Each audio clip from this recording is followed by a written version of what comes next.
welcome back to our last mini video here on central tendency. Early on we talked about what central tendency is about as a concept, trying to take one number to give us a feel of what the overall average of the data look like, right? Mean, median, and mode are all averages. The mode was the most frequent value in the data set. The median found a value that made it so half the values in the data set were above it and below it. And the mean was simply the sum of all the values in the data set divided by how many there are. Here we're just going to have you work through some problems to make sure you're comfortable calculating all three, remembering what you know about frequency distributions, and putting this all together. Let's imagine that we found 100 individuals who had received honors in a department at a college, and we asked the question, how many other kinds of academic awards these students received? And what we're seeing here in this frequency distribution is that some received 0 others, some received 1 more, some 2 more, some 3 more, some 4 more. Here's the frequencies for those. Here's the relative frequencies, the cumulative frequencies, and the cumulative relative frequency. I'm going to suggest that at this point you pause your video, work through and answer all of these questions, and then come back and see what I think the answers are, and if we agree with each other, then you're doing quite well and you should be ready to move on to the idea of variability. So hit pause and I'll see you in a couple minutes. I'm going to assume at this point you're back and you did the in one of two ways. You could cheat and get the cumulative frequency, which isn't cheating at all, it's just knowing what the cumulative frequency of the highest value is going to tell you. So the n here is 100. One way to get it is to add the 22 to the 30 to the 28 to the 15 to the 5. I just counted from the bottom up here, but no matter how you do it, you're going to end up with 100 as the n. One of the questions asked was how many students received 3 awards. Frequency for 3 was 30.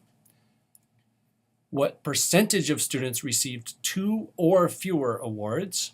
And we'll remember here not to answer in a proportion, but to actually do it as a percentage as requested by the questioner. 2 ways to do this. One is to say that there were 28 that got 2, 28 that got 1, 5 that received 0. 28 plus 15 plus 5 divided by 100 would be one way to do this. But if you know how cumulative frequency works, you could just steal this 48 and divide by 100. But if you know how cumulative relative frequency works, you can just grab the 0.48 and move on.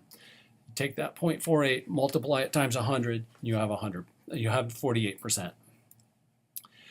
Question was asked, what proportion of students received 2 or 3 awards?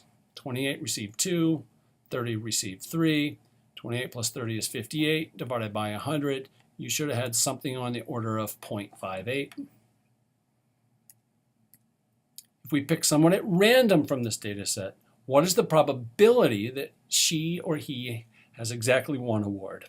And as you know, just like proportions tell us about the past, probability is telling us about future events. Here, there is someone who has 1 award. We know there's 15 of those. The relative frequency of that is 0.15. You can either divide your 15 times 100 to get the probability or just grab the relative frequency. This question is really to get you to think about the fact that relative frequency is telling us what we have, but it's also useful in terms of telling us what the probability is of something happening given we use this particular data set. You were asked what the mode was. The mode is the most frequent value in the data set. There's 33s and fewer of all the others, so the mode would be 3 awards. The median class. Again, we're going to start at the bottom of our cumulative frequency and find the first place we cross over to 0.5 or above. We know the median is in this class, somewhere between 2.5 and 3.5. The lower real limit of this is 2.5. N is 100. The number of scores below this group is this cumulative frequency, 48. So the number below the group containing the median is 48. The number within the median class is 30. Interval size is 1. The median here would be roughly 2.567. That is the value that makes it so half the values in this data set are above it and half are below it. Obviously, it doesn't actually occur in the data set. It's sort of weird to think about 2.567 awards received, given nobody received that, but it is what it is.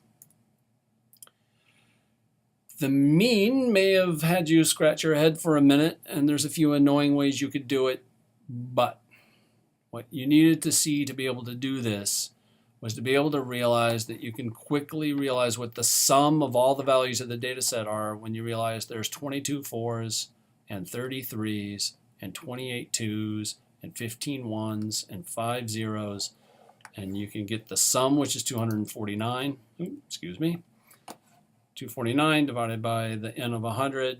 The mean is 2.49 awards. That sums things up from that bit of data crunching you did. Just to keep you sharp, imagine everyone at a class at Big U takes a multiple choice test with 100 questions worth 1 point each. There are 300 people in the class. The mean was an 82 and the median was 86. If we subtracted 82 from each person's score and then summed these deviation scores, what would the sum be? Would you predict there are outliers, more of them above or below the median? How would you know? I'm not going to answer those for you. I'm going to ask you to think about them. If you are desperate to hear what I think, come find me. Sometime, probably in class and not through a set of these videos, we will be talking about variability. Thanks for watching and listening. See you Monday.